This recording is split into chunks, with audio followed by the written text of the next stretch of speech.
Est-ce que c'est normal que millionnaire rime avec austère? La récession est annoncée de partout, à gauche, à droite, devant, derrière, enfin bref, sur tous les plus grands médias. Et ce que nous allons voir dans cette vidéo, c'est déjà quelle est la puissance de cette récession, et si elle est là, comment les plus grandes fortunes se sont construites pendant ces moments-là, comment ils ont fait, et du coup, eh bien, les grandes leçons à tirer pour pouvoir peut-être ressortir millionnaire de cette phase plutôt. Alors déjà, la différence entre crise et récession. Je pense que c'est quelque chose d'important parce que je me suis posé aussi la question. Alors la crise financière, donc c'est ce qu'on a eu en 2008 précédemment. Et la récession, du coup, là c'est plus une baisse des activités petit à petit. La crise va être provoquée par un choc, en général un choc bancaire. Et la cause d'une récession, c'est les politiques gouvernementales, les politiques des banques centrales, les politiques des monnaies. Que la crise financière, eh bien là, c'est un choc financier qui est en général dû à certaines règles qui n'ont pas été bien respectées ou des choses qui ont été faites qui n'allaient pas pouvoir s'inscrire dans le temps. Et qu'est-ce qui est affecté? Eh bien, pour la récession, c'est un changement profond dans l'économie.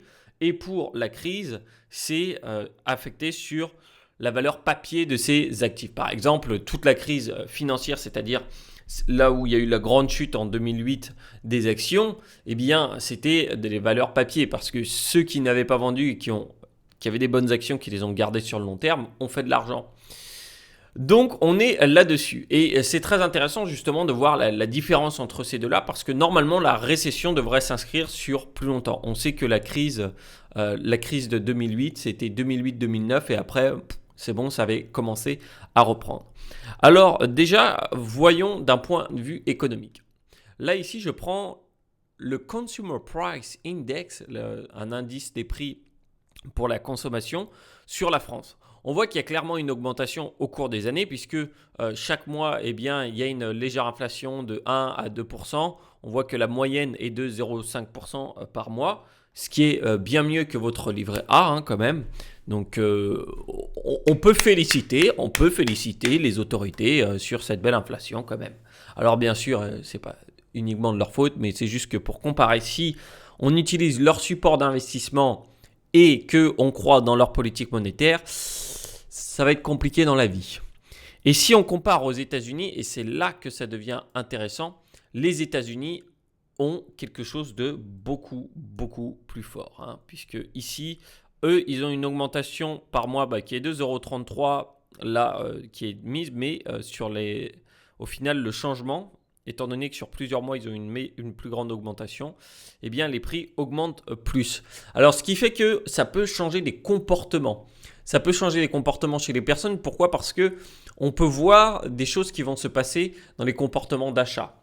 C'est-à-dire que quand on entend partout que c'est pas bon, que c'est la crise, qu'il y a la guerre, qu'il y a machin, on va forcément se sentir, ok, on peut se mettre sur la défense. Et ça va être justement, d'ailleurs, on va voir juste après comment et quel comportement adopter pour pouvoir réagir pendant ces situations. Et si on se met sur la défense ici, eh bien, ce qui fait que les personnes vont peut-être moins acheter, elles vont dépenser dans moins de secteurs. Et si elles dépensent dans moins de secteurs, ça va engendrer plus de licenciements et plus de pertes, ce qui va faire un effet boule de neige. Bref, ça peut très vite tourner au vinaigre.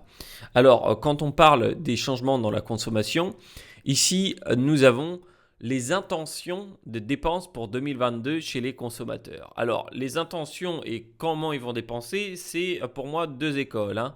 Là, on est juste ici pour prendre des infos. On voit que du coup, ils vont... Alors, on peut se rendre compte que c'est pour les Américains, hein, d'ailleurs, parce qu'il y a une partie de payer les cartes de crédit et compagnie. On voit qu'ils vont quand même se concentrer sur les budgets nécessaires et essentiels. Et ce qui est intéressant, c'est de voir que les finances sont arrivées à un plus haut point maintenant, quelque chose qui aurait pu être mis derrière, mais la crise sanitaire a prouvé que eh bien, tu es tout seul quand il y a des merdes financières. Tu es tout seul, c'est toi et ta carte bancaire. Donc, si tu t'es pas investi sur comment investir, justement, t'es foutu. Si t'as pas eu un fonds de sécurité, t'es foutu. Bon, en France, ça va parce que les salaires sont tellement taxés que l'État prend un petit peu comment on va dire, cette position de papa, père de famille ou autre, on va dire non, non, t'inquiète pas, si t'es licencié, si machin, t'as le chômage, t'as machin. Faut bien se rendre compte que qui paye ça, c'est ceux qui payent des impôts. Qui payent des impôts, c'est ceux qui produisent. Voilà. Donc, de toute façon, c'est payé à un endroit. Donc, là, comme ça, c'est fait. Et quelque chose qui est important parce que je me souviens, on me disait toujours à l'école, oui, mais le luxe, c'est un secteur qui ne connaît pas la crise, c'est un secteur qui continue toujours de grossir. Et j'ai pris un graphique justement, et bien apparemment non. Alors c'est drôle parce qu'ici ils ont appelé récession du coup, hein, Vogue Business, alors qu'on a vu la définition, c'est pas une récession apparemment. Et il y avait quand même eu une légère baisse, mais ça avait continué d'augmenter. Mais on peut voir que quand même, hein, il n'y a pas une grosse différence. Ce n'est pas un changement drastique. Je veux dire, on ne revient pas à l'âge de pierre. Les changements qu'il va y avoir dans la vie de tous les jours, pour tout le monde, ça va pas sans doute être énorme. Après, peut-être qu'il peut y avoir une spirale de la mort qui va se mettre en place. Et puis, du coup, plus de gens vont être licenciés et plus de gens vont moins dépenser. Et on va avoir un effet boule de neige de dingue. Sur la France, déjà, on a vu que quand même l'effet de l'inflation était un peu plus faible pour l'instant. Alors bien sûr, ça dépend comment chacun calcule son inflation. Mais on voit que ça devrait aller quand même. Donc il ne faut pas non plus se lamenter de trop. Et pour reprendre le luxe, parce que c'est intéressant de voir ça. Alors je sais que le secteur du luxe a remarque pas mal changé ces dernières années, notamment ses consommateurs et autres. Donc on voyait une constante augmentation et en 2008, eh bien c'est une légère baisse, c'est une quasi-stagnation et on revient à 147, ce qui était 2 ans avant, 1 an, 2 ans avant la crise. Donc ça va et puis après ça a remonté de plus belle. Donc c'est un bon exemple à suivre, je pense. De toute façon, vous savez très bien que le marché des actions, par exemple, avait eu une baisse pendant 2008 et puis a très vite repris.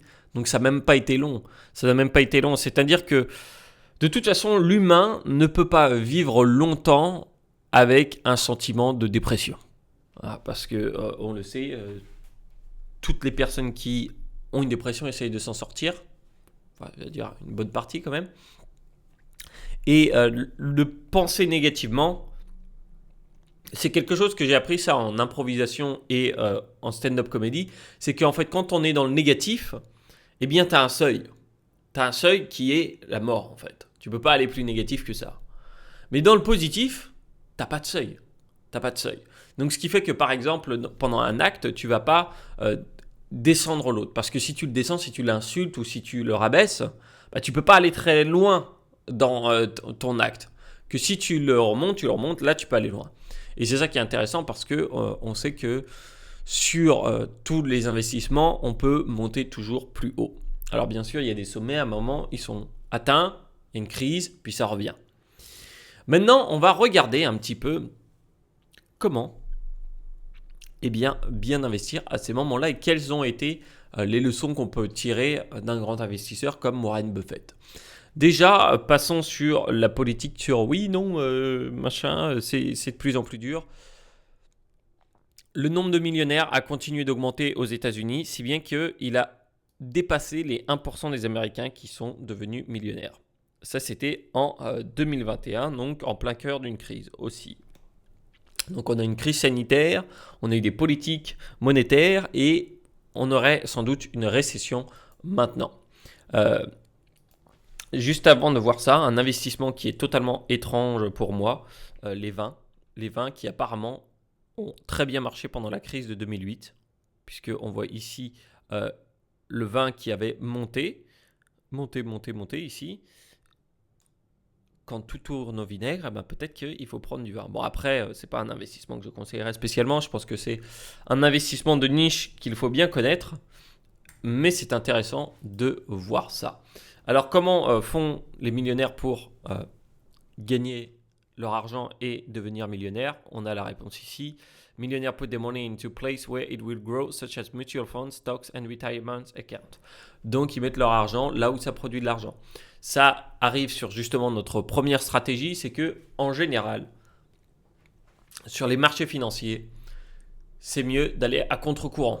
Donc, quand tout le monde est agressif, quand tout le monde est là, ouais, c'est trop bien, faut investir, il vaut mieux commencer à être défensif, peut-être diminuer son investissement, peut-être même prendre des profits.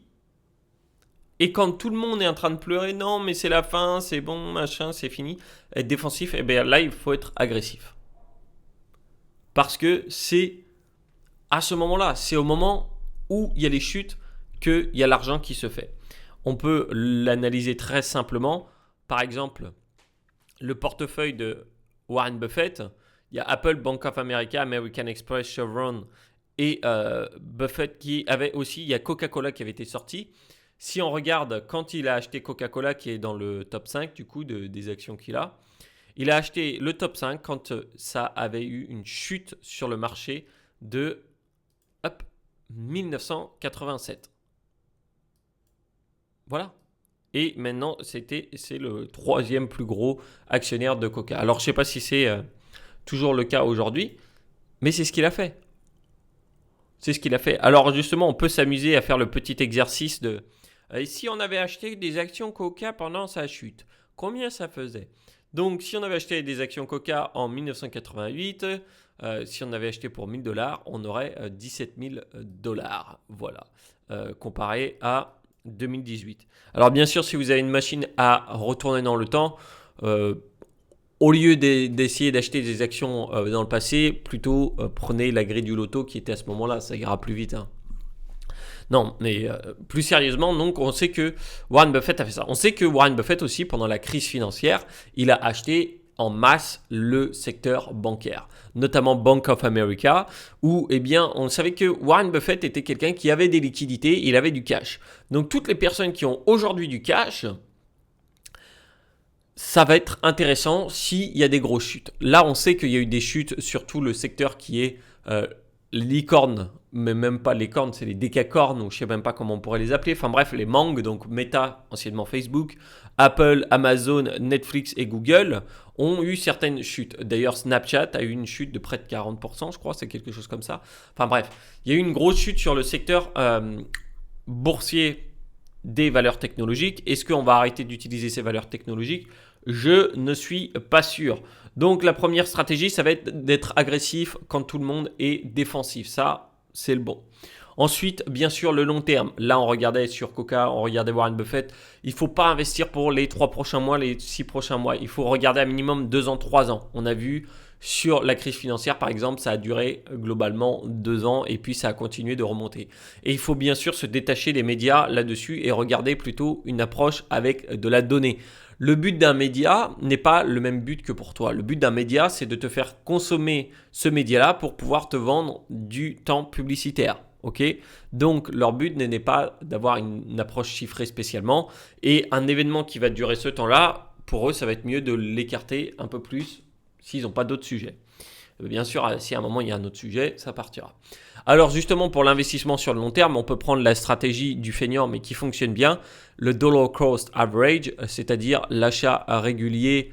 Bon, bah là, on ne va pas dire en dollars, mais en euros. L'achat régulier en euros, par exemple, où on dit, OK, eh bien, j'investis tous les mois 300 euros, donc soit 10 euros par jour, et puis je regarderai plus tard. C'est une stratégie qui fonctionne. Étant donné que la plupart des capitaux vont continuer d'augmenter tant qu'on a une augmentation de la population, ça c'est sûr. Et tant qu'on imprime plus de monnaie et que la masse monétaire grossit, eh bien, il y a plus de choses à faire dans les investissements. Ça, c'est les 3 grandes stratégies. Ensuite, je pense que la deuxième grande chose à faire, à part ces stratégies-là, ça va être de construire. Construire, donc que ce soit des business, que ce soit de la connaissance, que ce soit des connexions, du coup, j'aurais dit network en anglais, mais connexion, connaître plus de personnes dans le milieu de l'investissement.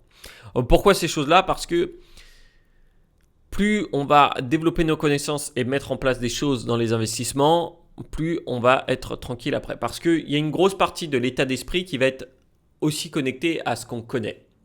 C'est-à-dire qu'il est très facile d'avoir peur de ce qu'on ne connaît pas. Je pense que tout le monde sera d'accord là-dessus. Et quand on connaît bien quelque chose, quand on l'a bien étudié, eh bien on a tout de suite moins peur en fait. Donc la partie connaissance va être intéressante et aussi pour pouvoir faire des meilleurs investissements, bien sûr. La partie entourage du coup, ou connexion, est importante pour pouvoir découvrir d'autres opportunités, pour pouvoir valider des recherches qu'on a fait, pour pouvoir aussi se sentir rassuré. C'est là que ça va être intéressant et après de construire tout ça, eh bien ça va aider. Si on construit ça, ça devrait aller. Du coup, le mot de la fin, c'est que je pense qu'il ne vaut mieux pas être pessimiste. Alors je sais que certaines personnes vont avoir des moments difficiles. Je sais que si par exemple vous êtes surexposé à certains secteurs d'investissement qui ont baissé fortement, eh bien ça peut faire peur. On peut avoir envie de vendre dans la panique. Agir dans la panique et agir dans l'euphorie, c'est les deux meilleurs moyens pour perdre de l'argent dans les investissements. Et autant être brut, si vous voulez faire ça et si vous allez le faire, eh bien tant mieux parce qu'il y a besoin de ces personnes-là. Il y a besoin de ces personnes-là dans le monde de l'investissement parce que c'est ces personnes-là qui font et qui amorcent les transferts de recherche vers les autres personnes qui vont avoir des stratégies mises en place. C'est la dure réalité, c'est un jeu à somme nulle. Donc c'est la réalité qui est comme ça. Et si vous êtes dans cette situation-là, si vous êtes surexposé, eh bien il faut faire 3 pas derrière et rétablir son plan financier. C'est-à-dire avoir un fonds de sécurité, avoir des choses en place pour si jamais les investissements baissent et que ces investissements-là, on n'ait jamais besoin de les vendre. Qu'on puisse les vendre quand on a envie. Parce que avoir besoin ou devoir vendre un investissement, c'est la pire position dans laquelle on peut se retrouver. Eh bien écoutez, merci à tous, c'était Antoine de Rousseau les bons tuyaux. Je n'ai même pas demandé pendant la vidéo de lâcher un petit pouce bleu. J'espère que vous l'aurez fait, même en cette fin de vidéo, si vous avez apprécié ce contenu. Ça me permettra de savoir ce que vous voulez voir la prochaine fois. Peut-être qu'on pourra étudier plus en détail le secteur du luxe ou plus en détail la stratégie à adopter. Dites-moi ça dans les commentaires. Ça me fera un plaisir de faire une prochaine vidéo pour vous. Et si bien sûr vous voulez voir plus de vidéos comme ça, eh bien abonnez-vous et cliquez sur la petite cloche pour rejoindre la bande. Allez, salut, à la prochaine. Ciao.